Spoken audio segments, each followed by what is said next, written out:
देखो तुम्हारे electricity chapter का ये सारे अहम प्रश्नोत्तर है। उसमें सबसे पहले हम लिखे हैं अतिभारण और लघुपथन में क्या अंतर है। What is difference between overloading and short circuit. तो सबसे पहले ये देखिए, जो ये ओवरलोडिंग जो होता है सो क्या होता है। विद्युत परिपथ जो होती है उसमें बहुत सारे उपकरण जब जोड़ दिया जाए और वो आवश्यकता से अधिक विद्युत धारा अगर कंज्यूम करती है, खपत करती है, तो माने उसकी जो उपकरण की जो कुल शक्ति होती है वह बहुत बढ़ जाती है। और इस स्थिति में सो विद्युतीय तार जो हैं वह क्षतिग्रस्त हो जाता है। विद्युत परिपथ की विद्युतीय धारा जो है सो उसमें क्षतिग्रस्त होने की बात आ जाती है। तो उसी को मैंने लिखा, जब परिपथ में जुड़े उपकरण आवश्यकता से अधिक विद्युत धारा खींचने लगे और उपकरणों की कुल शक्ति से बढ़ जाती है तो यह घटना ओवरलोडिंग कहलाती है, यानी कि अतिभारण कहा जाता है। और दूसरा होता है शॉर्ट सर्किट। क्या होता है, विद्युत परिपथ जो होता है या जहां से आपका विद्युत कनेक्शन है वहां दो तार होता है, गर्म तार और एक ठंडा तार।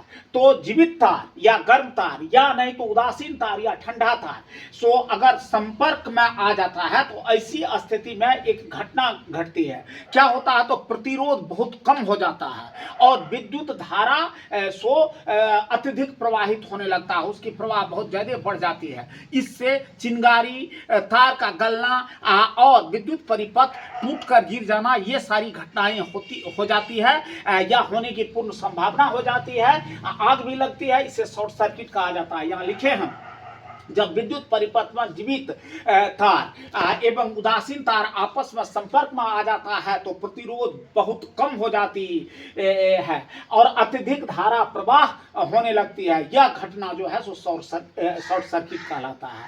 इसके बाद आगे प्रश्न है, मानव शरीर का प्रतिरोध कितना होता है। तो मानव शरीर का प्रतिरोध 30,000 ओम होता है। तो यहाँ है मानव शरीर का प्रतिरोध 30,000 ओम होता है। इसके बाद अब देखिए एक न्यूमेरिकल है इसका, विद्युत परिपथ में अधिकतम बल्बों की संख्या क्या होगी यदि फ्यूज 5A का बल्ब पर अंकन 200, 100 W और 220 भी है। 100 W जो है सो यह हुआ जो 100 वाट और 220 विभवांतर, यानी कि विद्युत बल्ब यदि विद्युत जिसे जोड़ा गया है विद्युत परिपथ से उसमें अगर विभवांतर विभव का अंतर 220 भी हो तो प्रत्येक सेकंड 100 वाट ऊर्जा की खपत करेगी, यह इसका मतलब हुआ। तो अब बल्ब की संख्या कितनी होगी यदि वो 5 एम्पियर धारा वाले